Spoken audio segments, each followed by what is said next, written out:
Good morning from Rishikesh. তো আজকে আমাদের কত নম্বর দিন মনে নেই, তবে আজকে আমাদের যাত্রার শেষ দিন। এখান থেকে আমরা হরিদ্বার আজকে বেরিয়ে যাব। তো একদম সকাল সকাল রেডি হয়ে একদম একদম গরম গরম ব্ল্যাক কফি নিয়ে বসে গেছি। তো এই কফিটা শেষ হয়ে গেলেই আমরা বেরিয়ে পড়বো এখান থেকে লাগেজ টাগেজ নিয়ে একদম। তবে হালকা পথে ব্রেকফাস্ট করে নেবো, ব্রেকফাস্ট করে একদম এখান থেকে চলে যাব আমরা হরিদ্বার।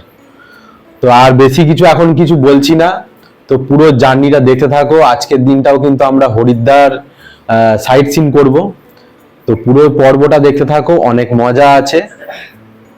তো চলো এখনকার মতো টাটা। তো এবার আমাদের বেরোনোর পালা। চলো এবার এখান থেকে আমরা রওনা দিচ্ছি ঋষিকেশ থেকে হরিদ্বারের উদ্দেশ্যে।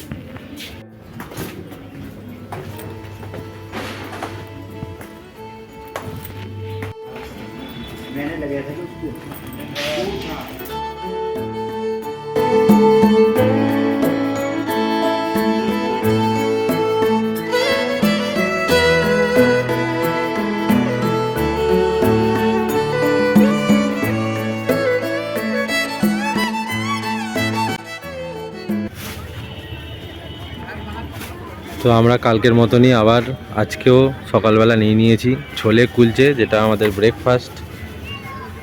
আর ঠিক গঙ্গার পাড়ে, যেমন আগের বছর আর এবছরও আমরা একদম গঙ্গার পাড়ে রামঝুলার ঠিক সামনেই আমরা এই ছোলে কুলচে খাই।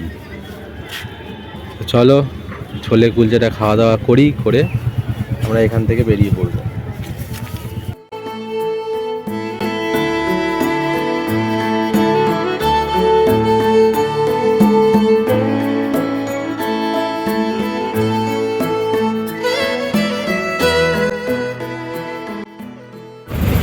তো আমরা ঋষিকেশের রামঝুলার ঠিক সামনে থেকে অটো পেয়ে গেলাম। আমরা এখান থেকে 100 টাকা মাথা পিছু দিয়ে, মানে দুজনে 200 টাকা দিয়ে আমরা যাচ্ছি হরিদ্বার।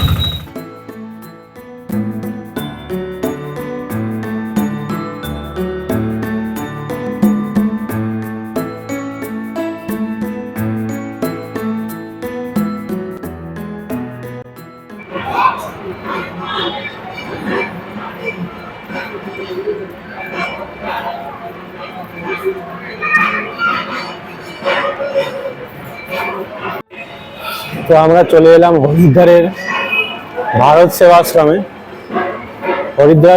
হরিদ্বার স্টেশন থেকে ভারত সেবাশ্রম 7 থেকে 8 মিনিটের ডিস্টেন্স। তোমরা অটো বা টোটো করে মাথা পিছু 40 টাকা থেকে 50 টাকা ম্যাক্সিমাম নেয়। তো যদি লাগেজ ফাগেজ সমেত আসো তাহলে 100 টাকা নেবে। তো যাই হোক, আমরা এসে পৌঁছেছি। এবার ব্যাগ ফ্যাগ রেখে আমরা বেরিয়ে পড়বো এখানকার লোকাল দুটো সাইট সিন করতে। এখানে বিশেষ কিছু নেই, আছে কিছু ফলস, তবে আমাদের সময়ের অভাব, তাই আমরা দুটো মন্দির আছে যেগুলো খুব উঁচুতে, সেগুলো দেখে ব্যাক করব। তবে অবশ্যই কিন্তু গঙ্গা আরতি অবশ্যই দেখানোর চেষ্টা করব। তো চলো আজকে পর্বটা দেখতে থাকো।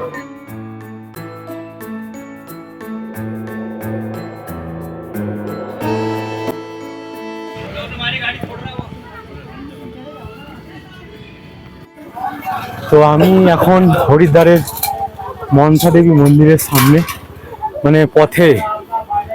তো আমি বেরিয়ে পড়েছি একাই, কারণ প্রচণ্ড উঁচু একটা মন্দির, সিঁড়ি দিয়ে উঠতে হয়। দেখতে পাচ্ছ এটা পেছনে আমার গেট, আর এই পেছনে এই সাইডটা হচ্ছে রাস্তা। দুষ্টু আসেনি, আমরা রোপওয়ে লাইন দিয়েছিলাম, কিন্তু ঘন্টা দেড়েক সময় লাগবে রোপওয়ে লাইন টিকিট পেতে। তা আমি ভাবলাম যে হেঁটেই চলে যাই মায়ের দর্শন করতে, কারণ কষ্ট করলেই কেষ্ট মেলে।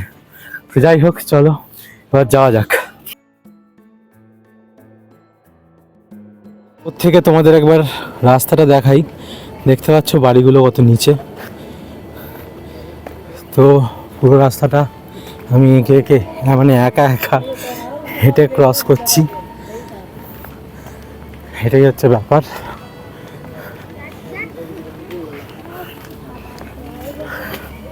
দুষ্টু আসলে হয়তো পায়ে লাগতোই। তো যাই হোক, পুরো রাস্তাটা তোমাদের আলাদা করে দেখাচ্ছি না, প্রচুর উঁচু রাস্তা আর একদম উঁচু। আমি ওপর থেকে ভিউটা ভালো করে দেখাবো যে কতটা উঁচু এটা।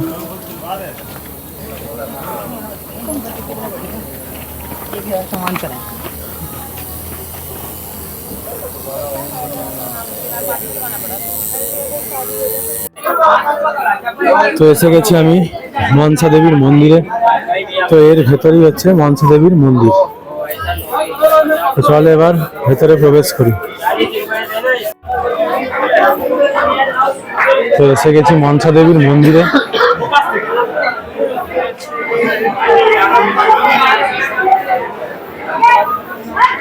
দেখতে পাচ্ছ দর্শকদের কত, মানে দর্শক বলতে ভক্তদের কত ভিড়। এখানে ঢুকেই কিন্তু জুতো খোলার ব্যবস্থাও আছে, প্রসাদ নিলে জুতো ফ্রি রাখতে পারবে, আবার ভেতরেও রাখার জায়গা আছে।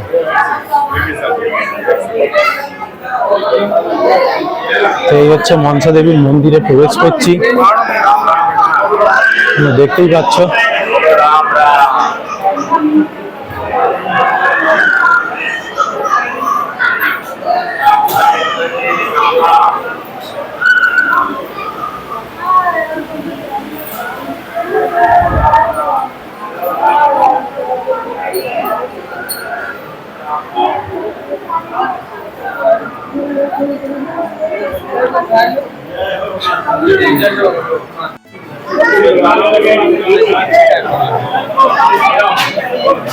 তো দেখতেই পাচ্ছ আমি এবার বেরিয়ে যাচ্ছি। এখানে বজরংবলীর মন্দির আছে।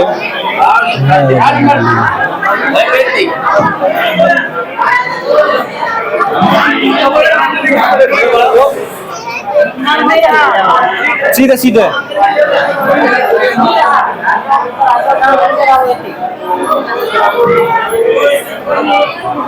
এখানে ভোলেনাথের মন্দির আছে, এখানে একটা।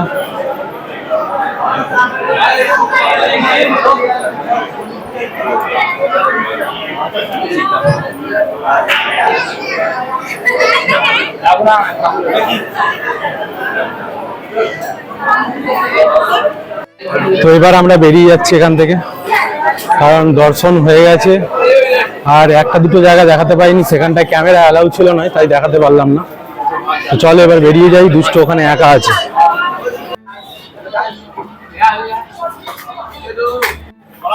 তো চলো এবার ফেরার পালা। আমি ধীরে ধীরে নেমে যাচ্ছি নিচের দিকে।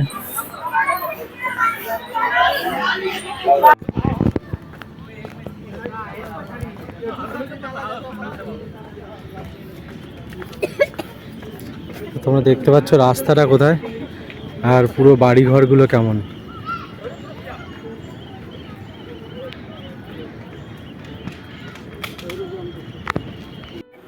তো আমরা চলে এসেছি এখন হরিদ্বারের যে মার্কেট আছে, যেমন আমাদের এখানকার যেসব বড় বড় মার্কেটগুলো হয়, এটা কিন্তু হরিদ্বারের সেই মার্কেট যেখানে তুমি একদম পায়ের নখ থেকে মাথার চুল অবধি সব পেয়ে যাবে।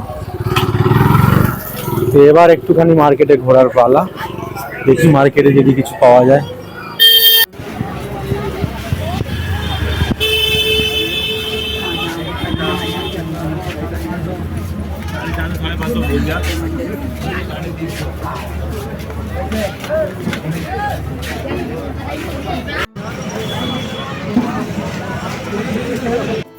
তো একদম গঙ্গার পাড়ে বসে পড়েছি। তো হালকা খিদে পেয়েছে, তো মোমো নিয়ে বসে পড়েছি। এখানে 10খানা মোমো দিচ্ছে 50 টাকায়। তো মোমো সাইজটা ছোট, তো একদম পেছনে দেখতে পাচ্ছ পুরো গঙ্গা, আর সামনে কিন্তু হরিদ্বারের হরকি পৌরি ঘাট, আর আমাদের উল্টো দিকে পুরো হরিদ্বার মার্কেট। তো চলো এবার খাওয়া দাওয়া করে নেই, এবার আরতির সময় প্রায় হয়ে এসেছে, তো আমরা যাব আরতি দেখতে। তো মোমোর পরেই মনটা ঠিক ভরলো না, তাই বসে বললাম আবার আলু টিক্কি চাট নিয়ে, কারণ এই খাবারগুলো না সত্যি পরবর্তীকালে মিস করব। তো পেছনেই দেখতে পাচ্ছ গঙ্গা। তো আর কিছু বলার নেই, এবার ঝটপট খেতে হবে, খেয়ে যেতে হবে আরতি দেখতে, আর সঙ্গে তোমাদের নিয়ে তোমাদের দেখাতে। তো আমরা এসে পড়েছি হর কি পৌড়ি ঘাটে। তোমরা দেখতে পাচ্ছ এটা হচ্ছে হরিদ্বারের সেই বিখ্যাত হর কি পৌড়ি ঘাট, আর এটা হচ্ছে গঙ্গা মন্দির। এবারে একদম ঘাটের সামনে থেকে চেষ্টা করব তোমাদের আরতিটা দেখানো।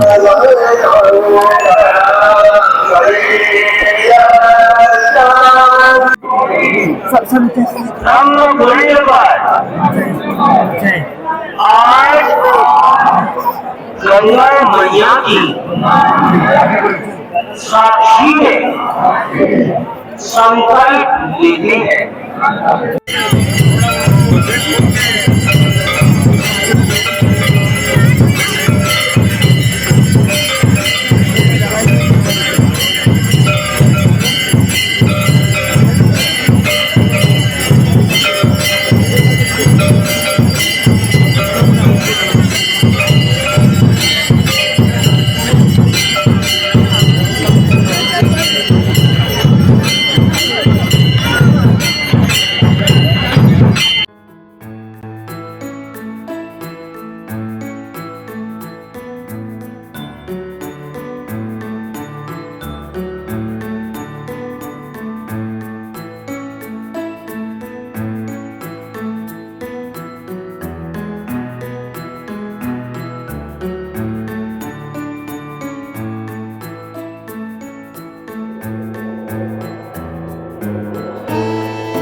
তো আমরা এখান থেকে নিয়ে নিচ্ছি গঙ্গা আরতির পরে ঢোকলা। এই একটাই লাস্ট বাকি ছিল আমাদের খাওয়ার, স্ট্রিট ফুডের মধ্যে খাওয়ার। তো সেইখানের জন্য আমরা স্ট্রিট ফুড থেকে নিয়ে নিয়েছি 30 টাকা প্লেট, 6 পিস থাকে। তো চলো এবার খেয়ে নিই, এটাই লাস্ট ছিল, মানে অতৃপ্ত আত্মার মতন খুঁজছিলাম।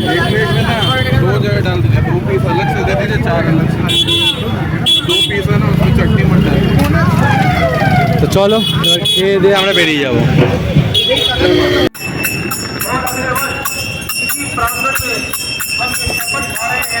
कि 50वें वर्ष को बड़े ही धूमधाम से मनाएंगे। हमारी आज की सुंदर लीला कुंभकर्ण वक्त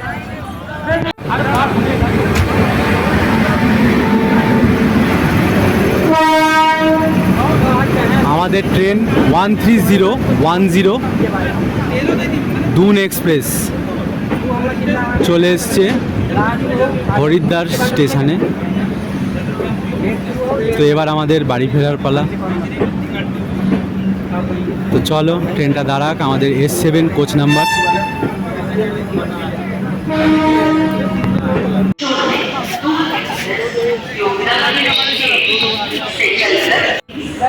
আমাদের ট্রেন এবারের মতো হরিদ্বারকে বিদায় জানিয়ে রওনা দিল হাওড়ার উদ্দেশ্যে। সঙ্গে আমাদের হরিদ্বারের বা দেরাদুনের যে ভ্রমণ পর্ব ছিল সেটাও কিন্তু অন্তিম লগ্নে এসে পৌঁছে গেছে। তো এবার ফেরার পাড়া। তবুও ট্রেনের জার্নিটা তোমরা দেখতে থাকো, ট্রেন কেমনভাবে যাচ্ছে, কীভাবে পৌঁছচ্ছি আমরা, তাহলে তোমাদেরই সুবিধা হবে। কোন ট্রেন কতটা লেট সব তোমরা জানতে পারবে। তো চলো, আজকের দিনটাও বাকি আছে, পুরো পর্ব দেখতে থাকো।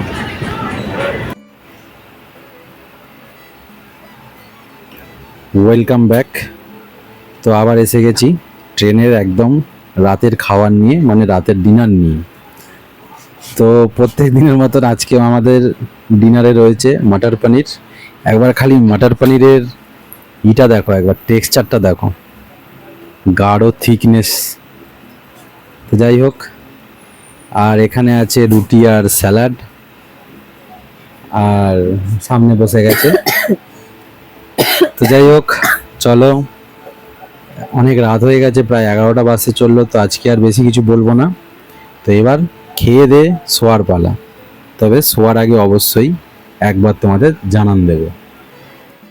রাত কিন্তু বেশ ভালোই হয়ে গেছে, তো প্রায় 12টা বেজে গেছে। তো আজকের দিন প্রায় শেষ। তবে আজকের এই ট্রেন যাত্রা কিন্তু এখনো শেষ হয়নি। তো আজকের মতো গুড নাইট, দেখা হবে কিন্তু একদম কালকে সকালে। তো গুড নাইট সবাইকে জানিয়ে আজকের এই মুহূর্তের পর্বটা এখানে শেষ করে দিচ্ছি। দেখা হবে কালকে সকালে। চলো।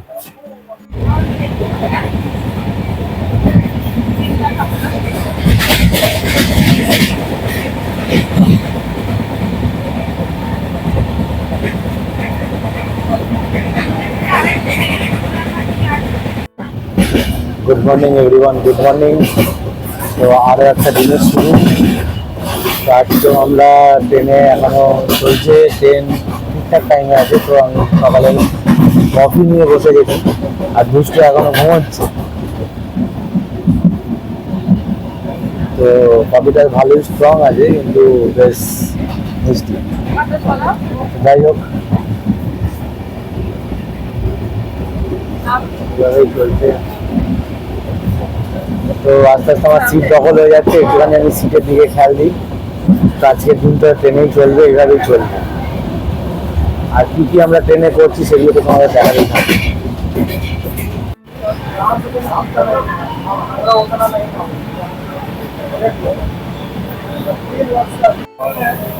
তো আবারও ফিরে আসলাম তোমাদের সাথে কথা বলতে। দেখতে দেখতে দিনের আলো ফুরিয়ে গেছে, রাত এখন 9টা। তবে আজকে সারাদিনে বিশেষ কিছু ঘটেনি, বরঞ্চ বেশিরভাগ সময় মানে খারাপই ঘটেছে। তো আজকে সারাদিন ভালো কিছু তো ঘটেইনি, বেশিরভাগটাই খারাপ ঘটেছে। কারণ দুপুরবেলা এই ট্রেনে আমাদের আগেও এক্সপিরিয়েন্স ছিল, যেটা এবারে সেই এক্সপিরিয়েন্সটা আমাদের একদমই বাজে কেটেছে। কারণ আমরা খাবারের অপেক্ষা করলাম, ট্রেনে কোনো খাবার না রিপিট হয়েছে না এসছে। একবারই এসেছিল সকালবেলা। যাই হোক, তো সেই হিসেবে আমরা খাবার সেরকম পাইনি, তাই তোমাদের আলাদা করে আর নতুন কিছু দেখাইনি। কিন্তু তবে এখন আমরা রাত্রেবেলা আবার সেই খাবার নিয়েছি, কিন্তু তাও কিন্তু এই ভারতীয় রেলের যে IRCTCর যে খাবার আছে তার মধ্যে কিন্তু একটা খাবার নষ্ট হয়ে গেছে। তো এটার জন্য কি যাত্রীরা ভুক্তভোগী হবে, যারা পয়সা দিয়ে এই খাবারটা কিনছে? তো যাই হোক, তোমরাও দেখে শুনে বুঝে শুনে নিও, এইটুকুই বলার। তো চলো, আজকে আমরা কি খাবার রাত্রেবেলা ডিনার নিয়েছি সেটা তোমাদের একবার দেখিয়ে দিই। তো সিরিয়াসলি বলছি, এতটা বাজে খাবার ট্রেনের, মানে এত অশান্তি করলাম, শুধু আমি নয়, আমার মতন কিছু সহযাত্রী বলো বা একই কোচে সফর করছে এমন প্রচুর লোক আছে যারা এই নিয়ে প্রচুর প্রোটেস্ট করলো, প্রচুর অশান্তি হলো। তাই আর তোমাদের আলাদা করে খাবার দেখালাম না। তো যাই হোক, মানে পনির খারাপ হয়ে গেছে, ডাল খারাপ হয়ে গেছে, তো খুবই খারাপ অবস্থা। এগুলো নিয়ে প্রতিবাদ করা অবশ্যই উচিত। হ্যাঁ, কিছু লোক প্রতিবাদ অবশ্যই করেছে, তাদের আমি অবশ্যই কুর্নিশ জানাই। কারণ এইগুলো নিয়ে প্রতিবাদ করা উচিত। তুমি ফুল পেমেন্ট করছো, সেই জায়গায় তোমার ফেসিলিটিটা কিন্তু পাওয়া উচিত পুরো দামে। তো যাই হোক, আমি রুটি আর এক্সট্রা ভাত নিয়েছিলাম, সেই দুটো রেখে বাদ বাকি কিন্তু আমি সব রিটার্ন করে দিয়েছি, এবং আমি পয়সাও ফেরত নিয়ে নিয়েছি। তো যাই হোক, রুটি এবং ভাতের পয়সাটা আমি কাটিয়ে নিয়েছি। তো এই ছিল আজকের দিন। আজকের দিনে তেমন কিছু ঘটেনি, তোমাদের প্রথমেই জানালাম। তো আজকের মতো মানে আজকের দিনটা এখানেই শেষ। তাহলে গুড নাইট জানিয়ে দিচ্ছি সবাইকে। অবশ্যই কালকে আমরা নিজের নিজের বাড়ি পৌঁছে যাব, চন্দননগর আমি পৌঁছে যাব, দুষ্টু পৌঁছে যাবে ভদ্রেশ্বর। তো অবশ্যই কালকে কিন্তু সকালবেলা একদম স্টেশনে দেখা হবে।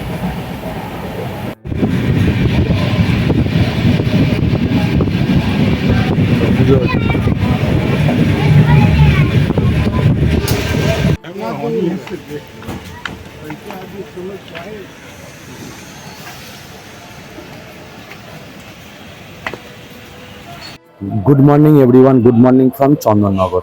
অর্থাৎ আমরা কিন্তু ফিরে এলাম আমাদের হোম প্লেসে। আর এরই সাথে শেষ হলো আমাদের উত্তরাখণ্ডের ভ্রমণ পর্ব। আশা করি তোমাদের সমস্ত খুঁটিনাটি তথ্য দিয়ে সাহায্য করতে পেরেছি। হোটেলের নাম্বার থেকে গাড়ির নাম্বার সব কিছু কিন্তু আমরা ডেসক্রিপশানে দিয়ে রাখবো। তোমাদের আরও কিছু যদি কোয়ারিজ থাকে তাহলে কিন্তু অবশ্যই কমেন্টে জানাতে পারো। আর এরই সাথে কিন্তু আমাদের এই পর্বটা এখানেই শেষ হচ্ছে। তোমাদের যদি পর্বগুলো ভালো লেগে থাকে তাহলে অবশ্যই কিন্তু লাইক করো, শেয়ার করো, কমেন্ট করো। আর চ্যানেলে নতুন হলে কিন্তু অবশ্যই সাবস্ক্রাইব করে বেল আইকন প্রেস করে আমাদের পরিবারের সদস্য হয়ে যাও, কারণ জার্নি টু বি কন্টিনিউড। তো চলো এখনকার মতো টাটা, দেখা হবে অবশ্যই আগামী দিন আগামী পর্বে।